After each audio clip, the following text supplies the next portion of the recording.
Valoriser, c'est la clé de ce projet. Valoriser la matière et la synergie des filières.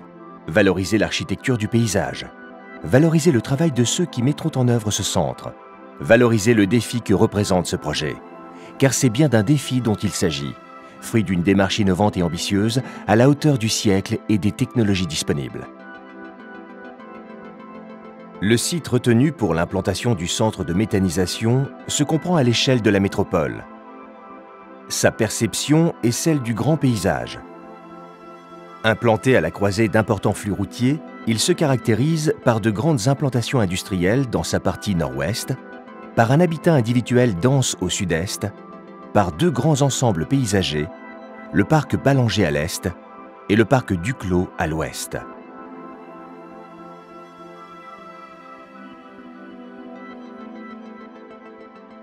Le site intègre dans une même lecture les deux bassins, les talus, la voie ferrée, le canal de la Morée et l'emprise du projet. Entrons maintenant dans la structure de la proposition. Une couronne de circulation dessert les deux filières de traitement ainsi que la plateforme ferroviaire. 4 niveaux regroupent les équipements. L'organisation spatiale, compacte et cohérente, est conçue pour faciliter son exploitation. Détaillons ensemble la chaîne de traitement des OMR. Une fosse bien dimensionnée reçoit les déchets à leur arrivée. 2 lignes de BRS assurent le mélange et la préfermentation des OMR. Cette opération indispensable précède un tri primaire soigné d'où ressortent les fractions valorisables. Les digesteurs sont le cœur du processus de méthanisation. Ils produisent cette énergie renouvelable qu'est le biogaz.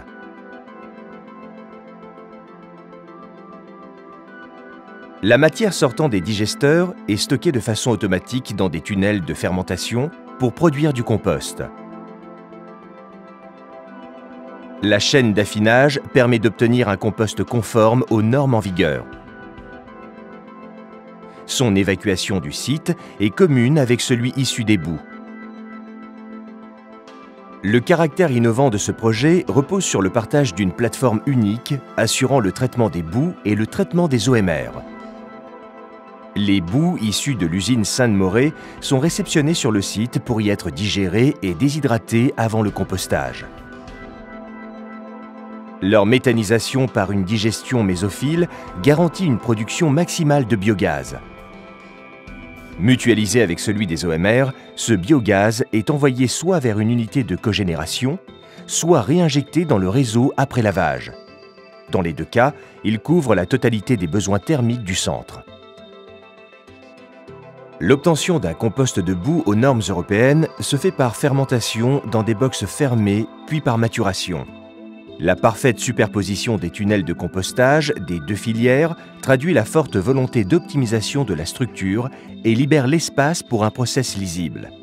Un sas de chargement des composts normés permet le respect de l'objectif zéro nuisance, qu'elle soit sonore ou olfactive.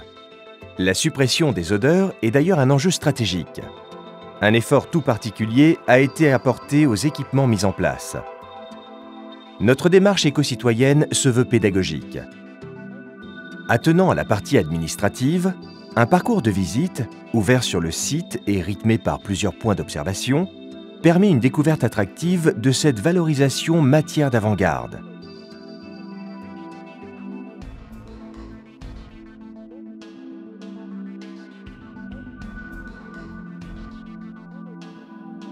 La réponse pour ce territoire en mutation devait-elle se réduire à un équipement fonctionnel et performant? Dans ce lieu de toutes les contraintes, dans ce terrain identifiable à ce jour comme un délaissé urbain, le projet propose la réponse poétique et évocatrice d'une toiture souple et ondulante, confinant le process sous la ligne d'horizon. L'architecture des talus, quant à elle, sculpte le paysage dans la continuité végétale recherchée avec les ensembles paysagers à l'est et à l'ouest.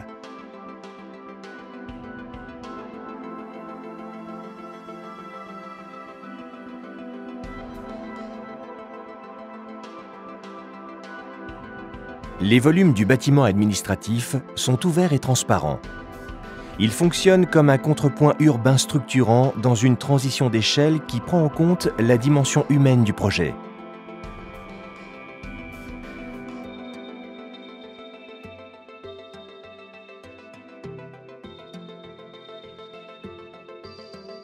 Les différentes fonctions ouvertes sur le paysage et baignées de lumière invitent le visiteur à découvrir, à comprendre et à s'approprier les grands enjeux de cette activité industrielle vertueuse.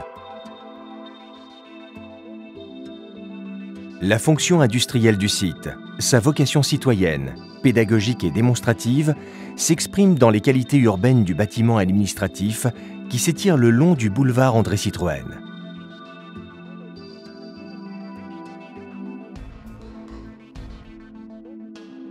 Près de 1000 arbres et d'importantes surfaces plantées écrivent la continuité végétale d'une coulée verte entre Aulnay-sous-Bois et Blanc-Mesnil.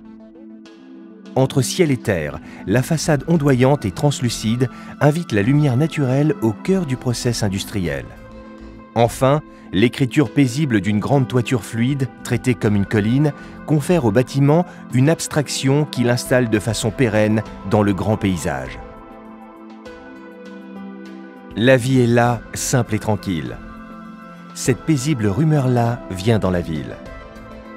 C'est le défi que notre groupement d'entreprises éco-responsables a voulu relever, dans le plus strict respect du cahier des charges. Un traitement d'avant-garde performant dans une enveloppe apaisante. Ce pourrait être une autre déclinaison du développement durable au service des citoyens.